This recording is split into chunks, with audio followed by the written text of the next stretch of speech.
Have you ever fancied dabbling in the world of Napoleonic wargaming? Seem quite overwhelmed by the amount of books you may need to read or the amount of figures you may need to paint? Then fear not, as I think the Silver Bayonet is the game for you. A historical skirmish wargame of Napoleonic horror. I'm Peachy, and this is Peachy Tips.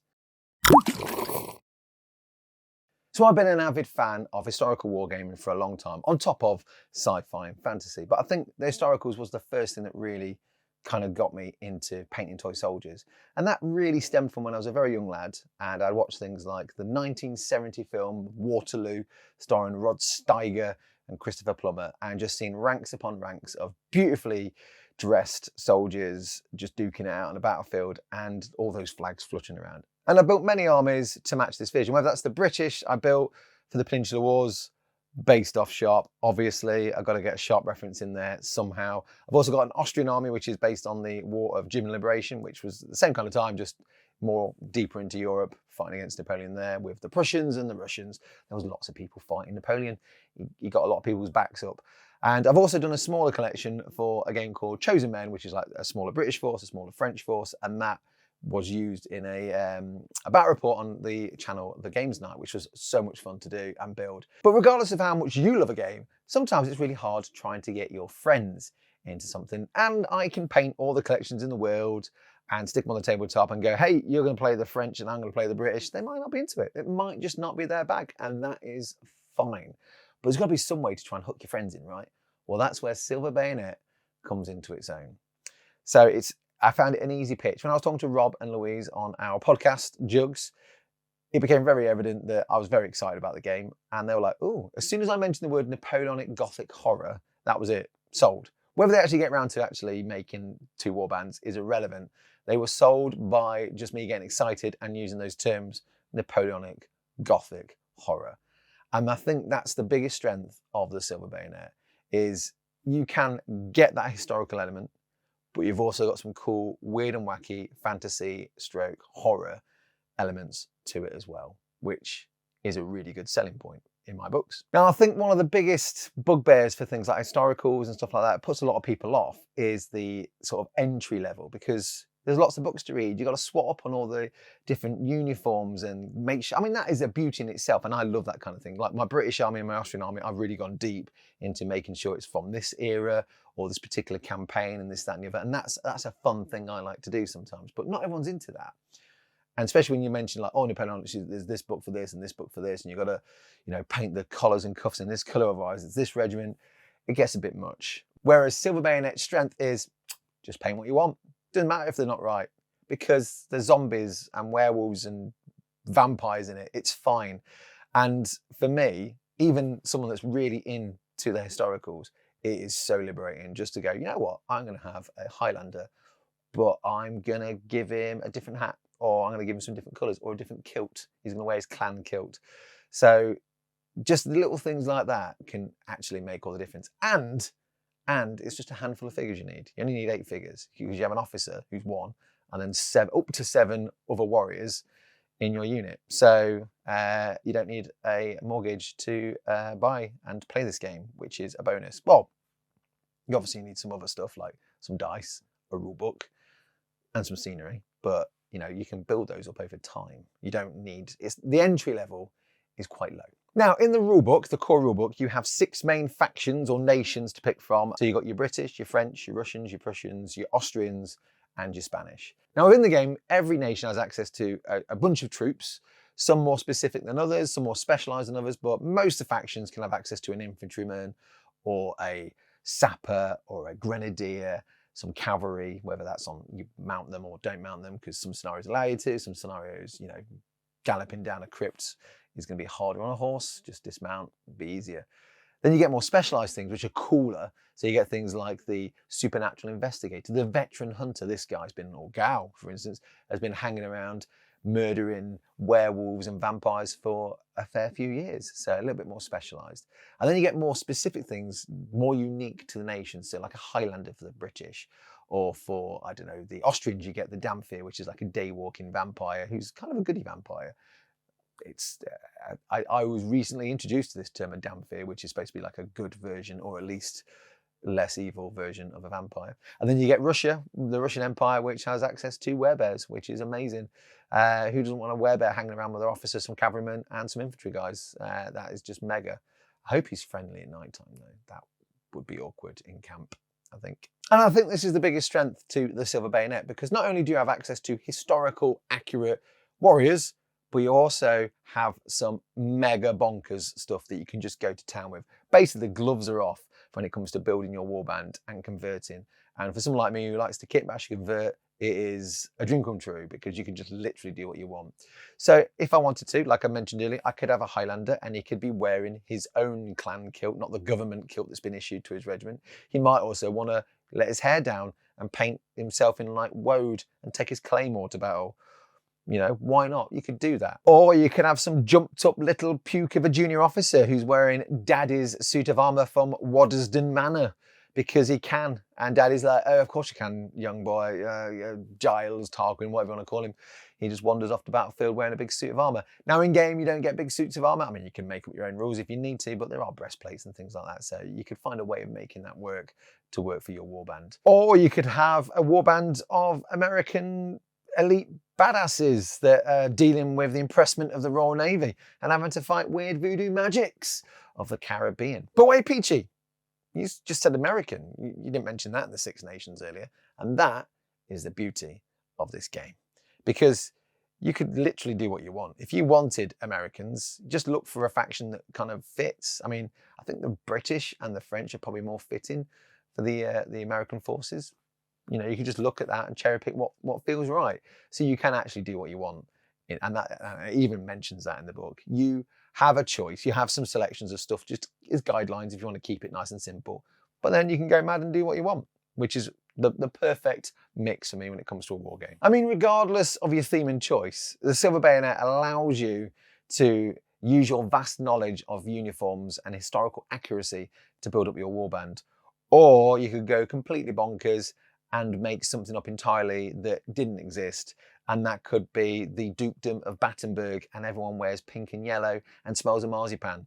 You could literally do that too. But now I'm going to move on from what you can do with the Silver Bayonet and show you what I've done with the Silver Bayonet. A little bit of show and tell. So I am now going to talk through a couple of my warbands that I've done. I've got plans for many more. But I'm going to start off with the British. Now, the British were my first love when it came to Napoleonics, all the way back to when I was a young lad in the 80s and my dad gave me a load of lead figures, probably explains that. And I just painted them up. I didn't even care about historical accuracy then. I just painted them how I liked, and I'd watch things, like I said previously, like Waterloo, and tried to just use that as a guide. I think I watched that video so much that the cassette, the VHS, that's how old I am, actually died. Because it got rewatched so much. And then it rekindled when it came to the 90s and Sharp came out. So I think across the years, my Napoleonic love has always been there.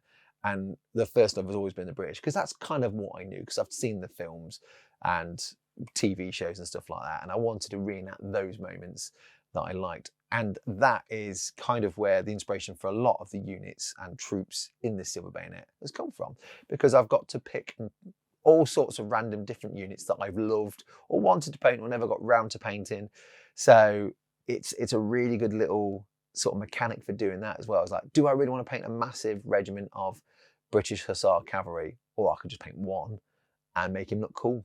And that's what I did with Silver Bayonet. So I've got a whole swathe of different characters and uniforms that just scratches a lot of itches. I mean, my British unit currently is far bigger than the game allows. It's like 16 figures. You need 8 in the game, but I've got that amount of choice to pick from. So I can cherry pick between games, which is great. So I can have a mix of like Highlanders, infantry, light infantry, riflemen, snobby officers, and then some other weirder stuff if I needed to add that in, which I've not really added in. This one feels a little bit more historically accurate, but I'm sure that will change as I add more. I just, like I said, just got a lot of itches I wanted to scratch. Now, the images I'm going to be putting up, I'm just going to showcase a little selection of what I've got, whether that's a Coldstream Guardsman. I armed him with a rifle as well. I might use him as a veteran. Really, you know, it counts as a musket. I just like the rifle army. It just made sense when I was kit bashing this guy. Now I've got some infantry guys, all mixing in different colours and cuffs. And again, that's the other fun part, is I don't have to keep it all to one like regiment. I can just make it up. I can have like some guys with blue and some guys with green, some guys with yellow. I've Got some riflemen in there. I've got to have some riflemen. Who doesn't want riflemen? And then I've gone for a little bit more sort of like, not weirder stuff, but this guy here is called an artillerist. And the artillerist job really is that they don't bring a cannon with them. I mean, they could do. I mean, that would be weird. But they're more specialised in explosives. And if there is cannons on the battlefield or things that may go boom, they're perfect for that job. I've got dismounted cavalry. I've got my officer, or at the time he was my officer, but I think Sean Bean's going to take that role soon because it makes sense. But this guy, I did a mounted version and a foot version. And some of the others as well, I actually have cavalry painted for like the bigger games. So I can just use one of those cavalry guys on horseback and then just convert a smaller one on foot if I need to, which is a beauty. And my French, when I get to that, I've done that a lot with some of the units. I've also gone down the route of doing some more flavoursome units. So there's one of my favourite regiments is the Black Brunswickers. So they're a German sort of faction that just made their way across Europe to go and help out Britain because they're sick and tired of Napoleon. And I just love the uniforms, and this was a great opportunity just to include a selection of those. So I've got a guy with a burning brand, another one that looks like he's hanging around, and then this one with the green is something called an old Jaeger, which is like a bit of a rifleman. So I think they pronounce it owl. It's O-E-L. I always say owl, but I think it might be owl, or at least the British called them owls. I don't know. They ate the rifleman's dog, a mascot dog during the Peninsular War. They're probably hungry. They had some hot dog. Now, talking of riflemen, I've done a fair few over the years for my war games, whether that's for Black Powder, Chosen Men, or a handful here for Silver Bayonet. But what is the beauty of it is most of them are loosely based or single based, so I can just make a warband of rifles and reenact, or I say reenact, make up my own stories of Sharp fighting against Dracula. I mean, who doesn't want Sharp kicking Dracula in the nuts? I want that, and I'm going to make that happen. And as I've alluded to in the Frostgrave video, that I'm going to probably do some solo battle reports. I'm definitely going to do that for Silver Bayonet, and it's probably going to be quite heavily Sharp themed, with some extras thrown in there as well.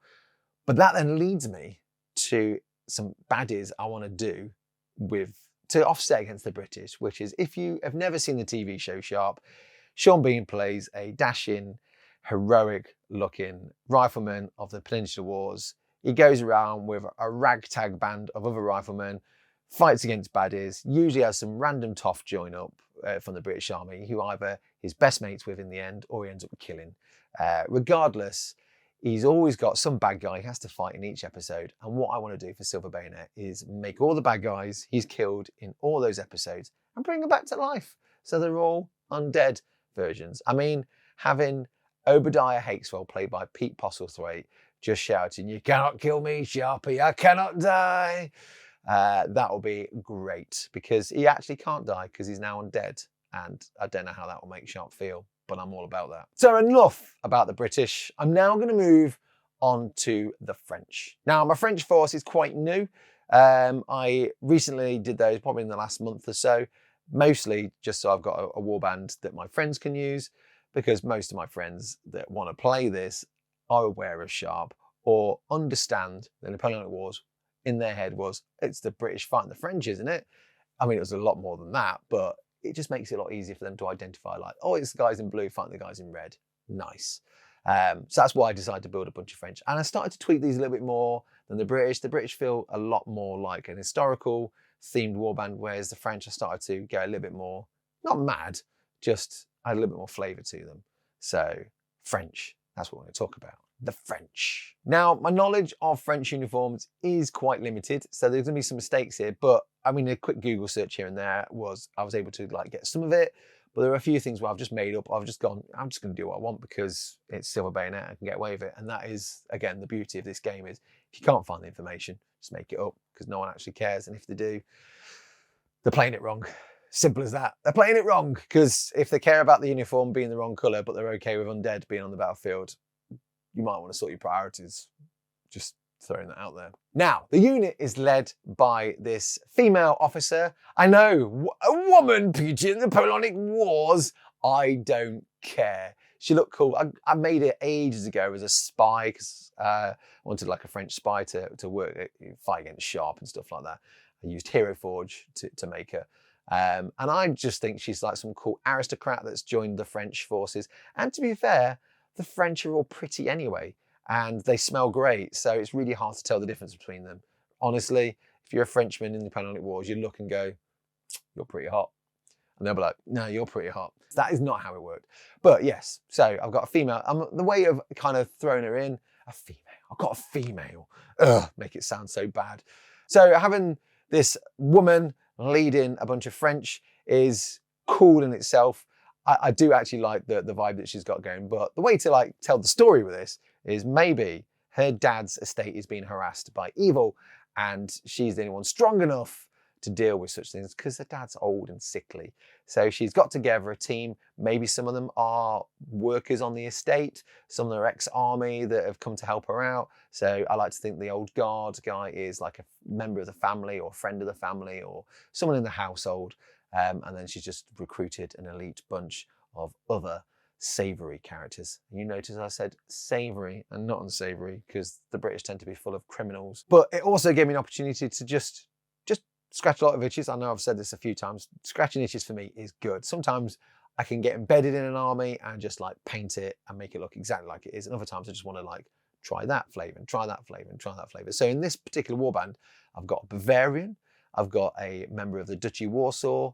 So it's a Fusilier of the Duchy Warsaw, quite a new set I got, which is just fun. I've got a Vistula Lancer. I painted some cavalry for the Games Night Battle Report for Chosen Men. So I've just done this guy as a on foot version, so I can use the cavalry version if I wanted to have them galloping around. Because when you buy these folks, like the cavalry, I think you're actually paying for the horse as well. So they're a bit more expensive. So it makes sense to have a horse version as well as a on foot version. Then I went down the route with like this sapper. So the sappers like engineers, they always carry axes, and it just feels good. Like he's got like a woodsman vibe. And I totally stole from the art from the book here because there's a really cool piece of art where there is a sapper and he's got an apron. He's just got all these like markings on his apron. I like to think they're like holy symbols of protection. So I just looked at holy symbols of protection and just tried to copy something similar. I mean, I could have just copied him entirely. Should have probably done that, but it doesn't matter. I gave it my own flavor. So that's that sapper. And then going down the route of like, I had no idea where this guy was going. So this particular model is a mix of some Dragoon parts. So when you get like the Perry sets, you get like Dragoon cavalry, and then you get like some on foot versions if you want to dismount them. And I've got a fair few of those. I just like the look of him. And I gave him some random like Fusilier arms and a random head from something. I don't even know where I got that head from, but it's got a cool plume. And I painted him with the colours that Marines have, which is orange collars and cuffs. What he actually is made up.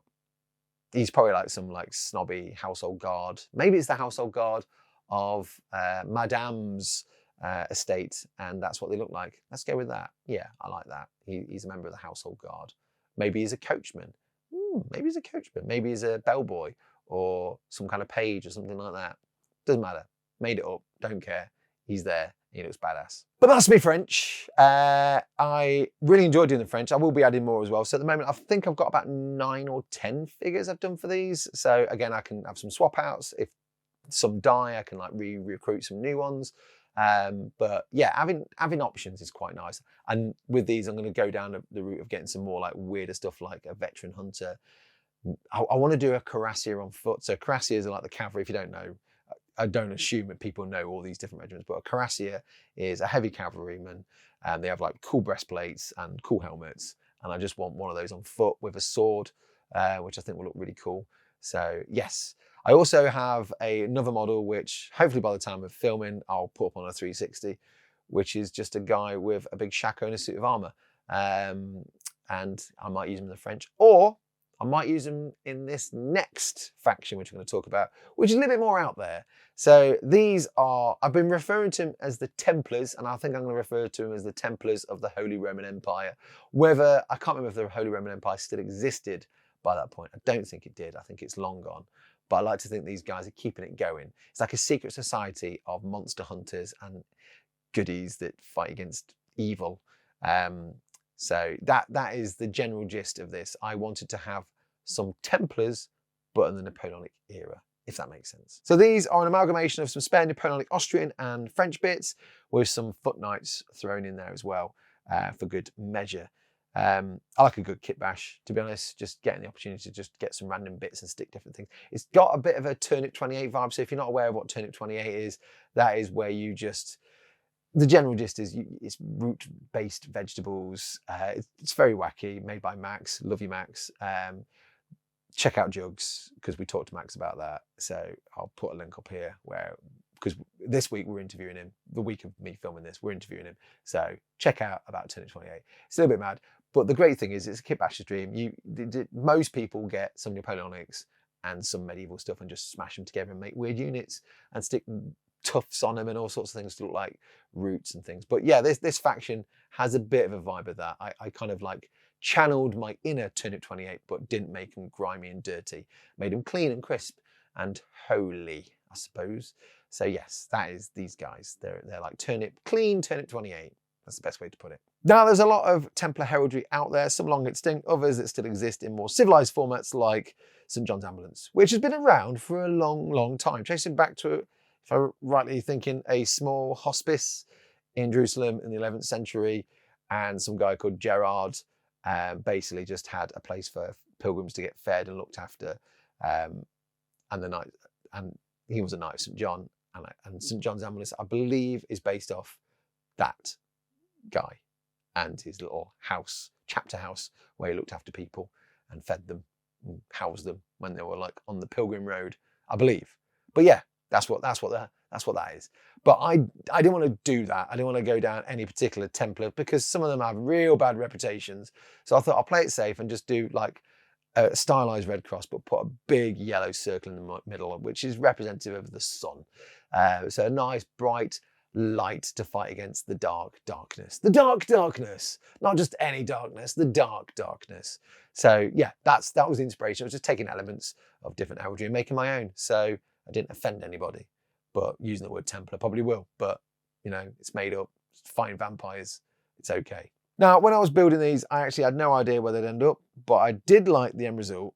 And most of them are sporting Austrian helmets, which I reckon I'll do a few more nations with different headgear.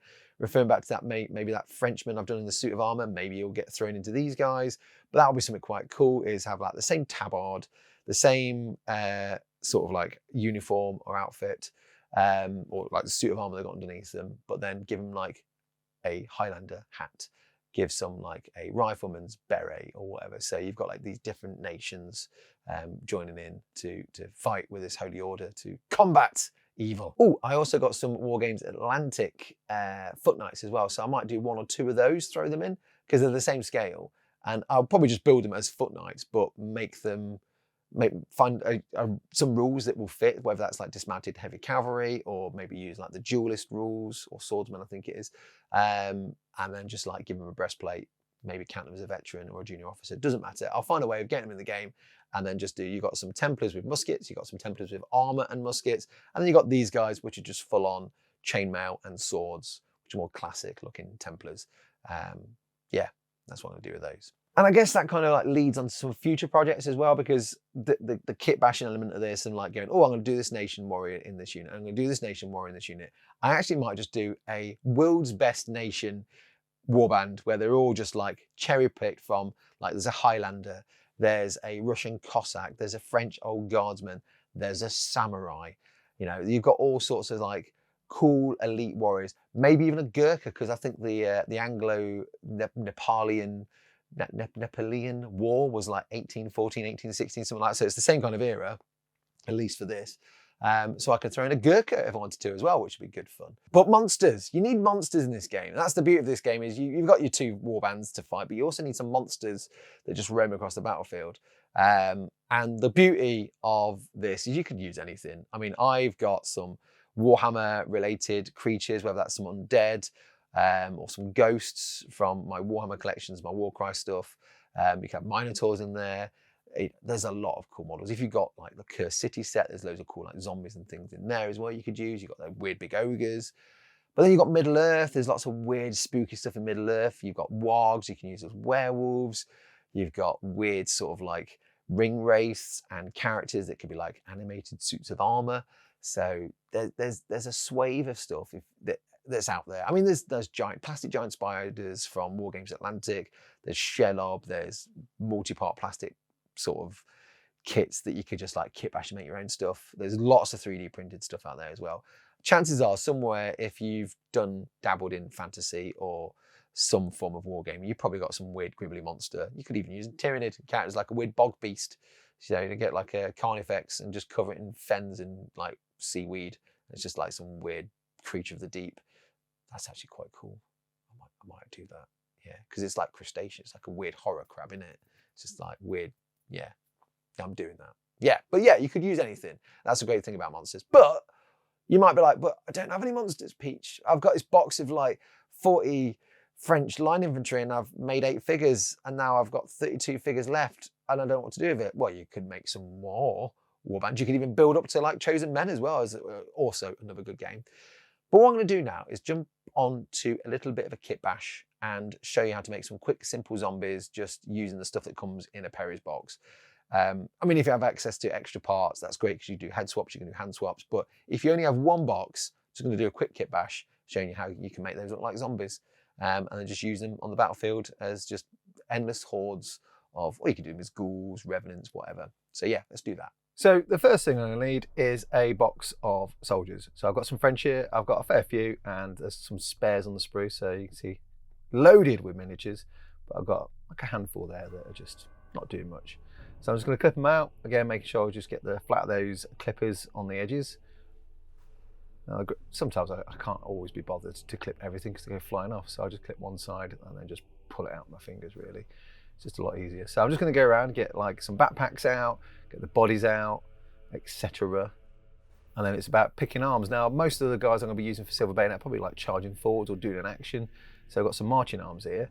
So I'm just going to use those to be the basis of my zombie arms, because I want their arms lurching out like they're after someone's brains, because that's what zombies do. You eat brains. Just a little bit of clean up on the old mold lines. Depending on like some of the kits, they can be quite dated, so some mold lines are more prominent than others. You can always use a file if you're not comfortable using a knife. I've been using knives for years, so I'm more comfortable with them. I always find when it's a brand new blade, you have to be a little bit more careful, but I find I have more control when I'm gently cutting towards myself. I know they say officially cut away, but actually I find that's less control than cutting towards me. So what I'm going to do now is clip out this musket, because I want this arm to turn into like a lurching forwards arm. So I'm just going to clip out the musket, use the clippers for most of it, and then I'll move on to the knife after, just for a little bit of finesse cleanup. But it's got a bit of a hand. It's just on the one side, it's got like the stock of the musket, so I need to like try and get rid of that. If you have spare hands that are open, great, but if you don't and you're just using what you've got with the set, you might just want to like clip into that a little bit just to remove some of the material of that stock. Or if you don't want to do that and it's too much effort, you can just completely coat his hand in blood and you won't even notice it. Now what I'm going to do is a traditional way for me to make my zombies look more zombified is to just cut the foot out a little bit and then just re-angle it so it looks like it's being dragged forward. So what I'm trying to do here is just cut that foot off away from the base a bit, and then where his leg is kind of meets the shoe. And I'm just going to cut that off. Again, being gentle, that flew off. I did find it, but you've got to be careful sometimes because they do go flying. And then just cut off any extra material I don't need. Get a little bit of glue on the old leg and then position the foot in. I'm using tweezers here just for a bit more control, and then once I'm happy and I've got the right kind of angle of the foot, so it looks like it's being dragged along, that's perfect. And then it's just about putting those arms. So zombies can like be shuffling forwards with their arms down or forwards. Oh yeah, don't forget the back because he's got his coat and stuff. I mean, these guys are gonna be manky anyway. So his arms are down here, so it kind of looks like he's moving forwards, but that head tilt makes all the difference. And you can have the head tilt backwards, you can have it tilt forwards, one angle, the other angle. I'll just do a couple more here as well. So again, just different leg, twisted inwards. This guy's probably a grenadier because he's got the epaulets there. I'm just going to have those arms forwards, get that backpack on as well. And again, I'm just going to make sure they're all positioned in nicely, and then another bit of a head tilt. This one's got his mouth open, so it looks great. And then it's just a matter of just getting them glued on some pennies. I always use pennies for my little skirmish games because the plastic kind of adds a little bit of extra weight to the bottom of them as well. And here I have one with some random hands from my wizard set from Frostgrave, so I use those on them instead. So a bit of a selection really. And there we are, some zombies. So let's move back on to talk about Silver Bayonet. So the rules for Silver Bayonet, I'm not going to go into detail about the rules entirely. It's more just like an overview of like the game system itself.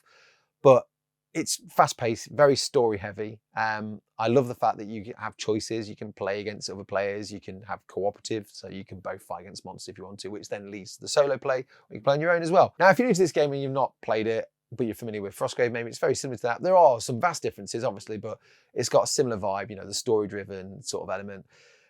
It has 2d10s mostly for this game, or d10s, whereas Frostgrave, Stargrave tend to base themselves on the d20 system. There's a lot of opinions for and against these. I have no opinion on it because I'm so used to d6s, it's all new to me. So I quite like the idea of having a little bit of difference, but you know, it's up to you. Some people say the d20 is a big gamble, whereas the 2d10s is a little bit more, you know, there's more tactics involved. You've got more chances of not getting beaten by like a rubbish troop or whatever. Like I say, I have no opinion which is better or not. Play if you get an idea. Let me know if you prefer d10s over d20s. I actually am not fussed yet.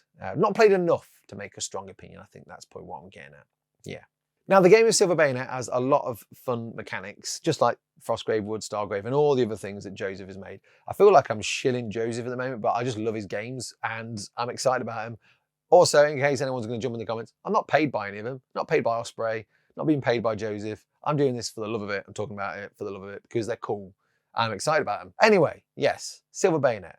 So it's got a really cool mechanic called clue markers. I love this. So every scenario, there is something going off. You'll be fighting against another unit, another Silver Bayonet unit, and there'll be monsters roaming around, and there'll be clues on the battlefield.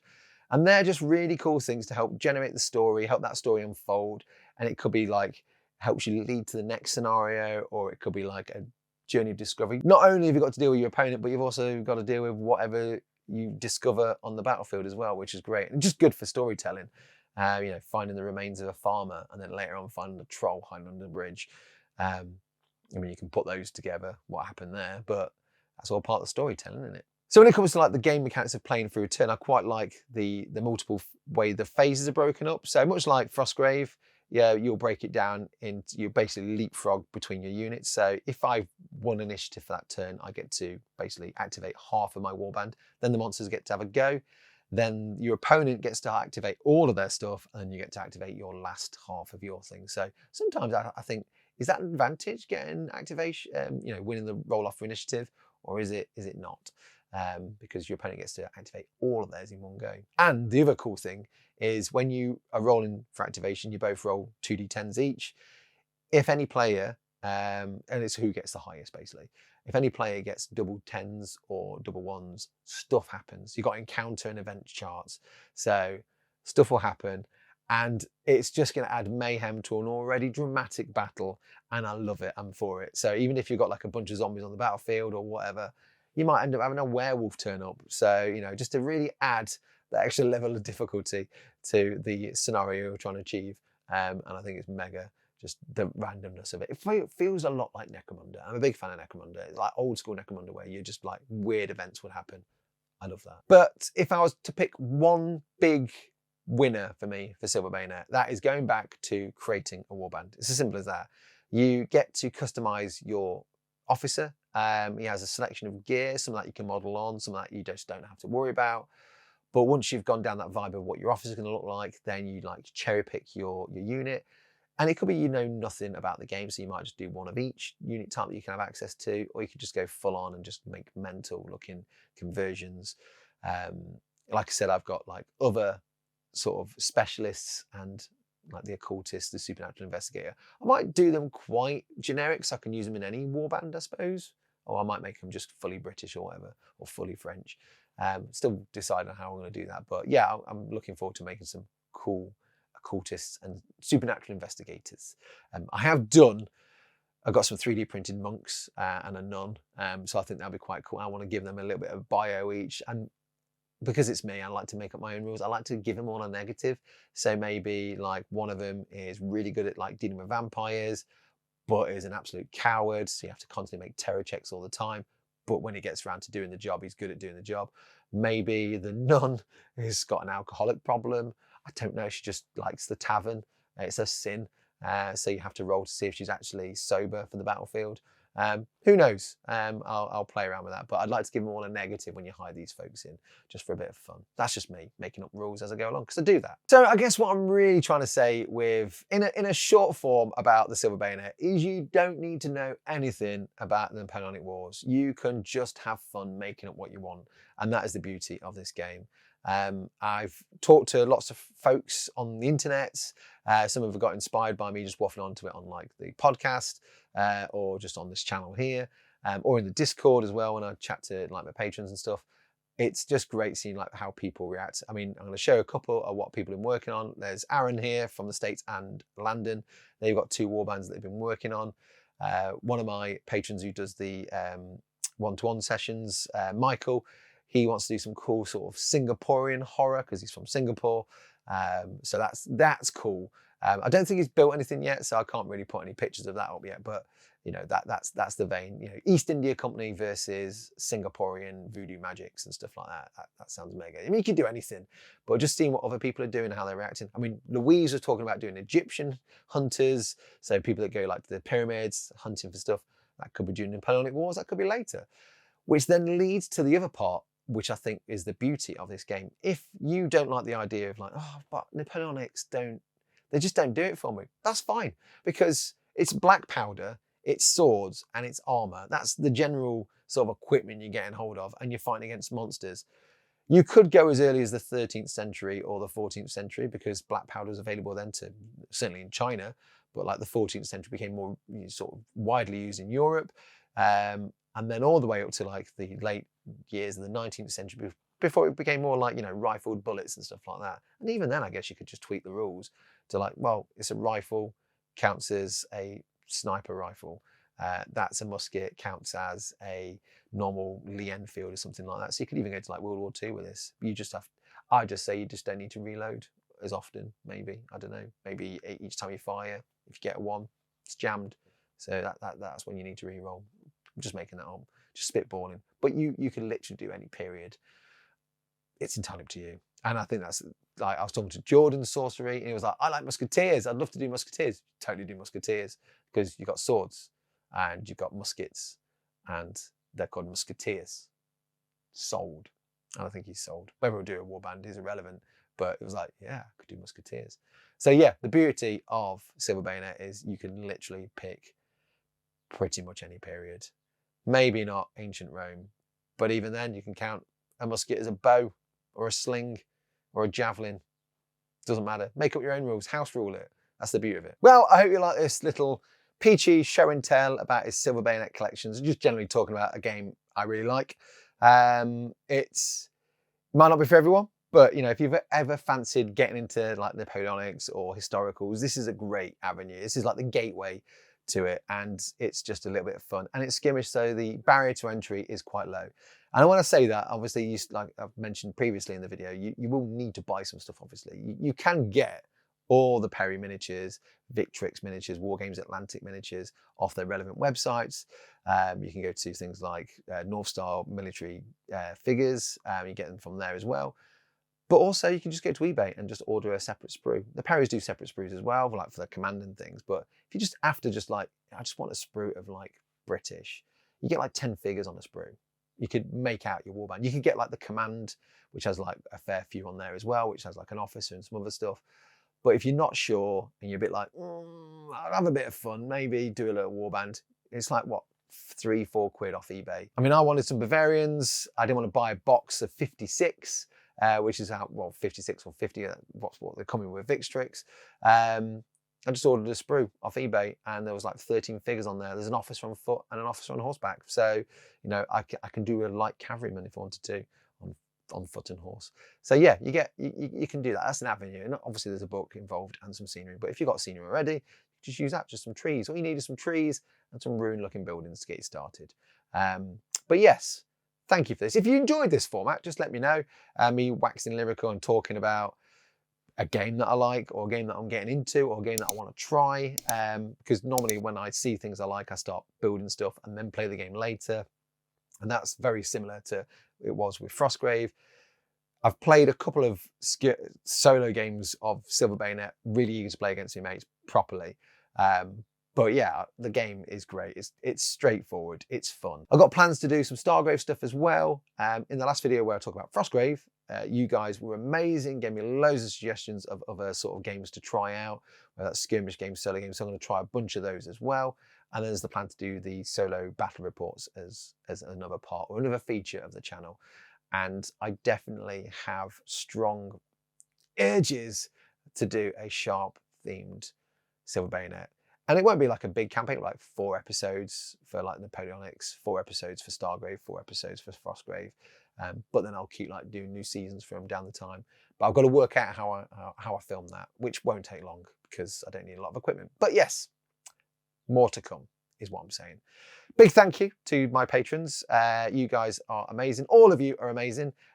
These folks are also amazing, the ones coming by. If you want to get your name here or you want to join the amazing Discord we have, just click the link in the description for the Patreon.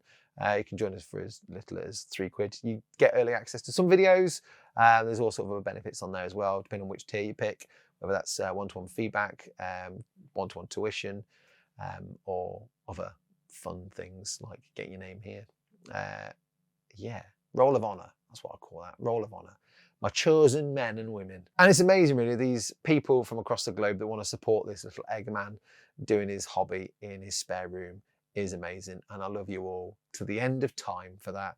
You guys are amazing. Thank you. Anyway, I'm going to go off and I'm going to probably make some weird horror related stuff.